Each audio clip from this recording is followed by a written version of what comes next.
ഇപ്പം നമ്മൾ ഹോട്ടലിലാണ് സ്റ്റേ ചെയ്യുന്നത്. അപ്പോൾ ഇവിടുത്തെ നമുക്കൊരു വാട്ടർ ഈറ്റിനറി കണ്ടാലോ? രാവിലെ തന്നെ എഴുന്നേറ്റ് അല്ല ഉച്ചയൊക്കെ ആയി 10 മണി കഴിഞ്ഞിട്ടുണ്ട്. ഓഫ് ആയതുകൊണ്ട് ലേറ്റ് ആയിട്ടാണ് എഴുന്നേറ്റത്.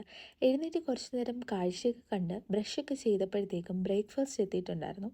എപ്പോഴും നമുക്ക് എന്തെങ്കിലും ഒരു ബ്രെഡും ഒരു വെജിറ്റബിൾ ഗ്രേവി ആയിരിക്കും കഴിക്കാൻ. അപ്പോൾ ഇന്ന് ഒരു വെജിറ്റബിൾ കറിയും അതുപോലെ പൊറോട്ടയായിരുന്നു രാവിലെ കഴിക്കാൻ. അപ്പോൾ രാവിലെ തന്നെ പൊറോട്ട കഴിക്കാൻ ഒരു മൂഡില്ലാത്തത് കൊണ്ട് തന്നെ നമുക്ക് ചായ ഉണ്ടാക്കി ഒരു ബ്രെഡുമായിട്ട് ചായയും ബ്രെഡും കഴിക്കാമെന്ന് ഓർത്തു.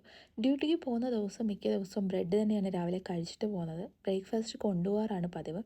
അപ്പോൾ നമ്മൾ രാവിലെ ചായയൊക്കെ ഇട്ടു. അതിൻ്റെ കൂടെ ഒരു ബ്രെഡും എടുത്ത് നേരെ അവിടെ പോയി കാഴ്ചയൊക്കെ കണ്ട് അതൊക്കെ കഴിച്ചു. പിന്നെ കുറച്ച് നേരം ഫോണൊക്കെ കണ്ടുകൊണ്ടിരുന്നു. അത് കഴിഞ്ഞപ്പോഴത്തേക്ക് നമ്മുടെ ലഞ്ച് എത്തിയിട്ടുണ്ടായിരുന്നു. ഇത് 2 പേർക്കുള്ള ഫുഡാണ് ഒരു ബാഗിലായിട്ട് അവർ തന്നേക്കുന്നത്. അപ്പോൾ നമുക്ക് റൈസും ചിക്കൻ കറിയും അതേപോലെ ഒരു വെജിറ്റബിൾ കറിയും ഒരു സാലഡും ആയിരുന്നു ഉച്ചയ്ക്ക് കഴിക്കാനായിട്ട്. അങ്ങനെ നമ്മൾ ഉച്ചയ്ക്കത്തെ ഫുഡൊക്കെ കഴിച്ചു. കുറച്ച് നേരം ഉറങ്ങി. വൈകുന്നേരം എഴുന്നേറ്റപ്പോൾ തന്നെ ഒരു ചായ ഇട്ടങ്ങ് കുടിച്ചു. പിന്നെ നമ്മൾ ഡിന്നർ വന്നിട്ടുണ്ടായിരുന്നു. പക്ഷേ ഡിന്നർ പിന്നെയും ചോറായിരുന്നത് കൊണ്ട് കഴിക്കാൻ തോന്നിയില്ല. പിന്നെ അതിൽ നിന്ന് നമ്മൾ യോഗട്ട് മാത്രം നമ്മളങ്ങ് എടുത്തു. പിന്നെ അവിടെ ഉണ്ടായിരുന്ന കുറച്ച് ഫ്രൂട്ട്സും ഒക്കെ എടുത്തങ്ങ് കഴിച്ചു.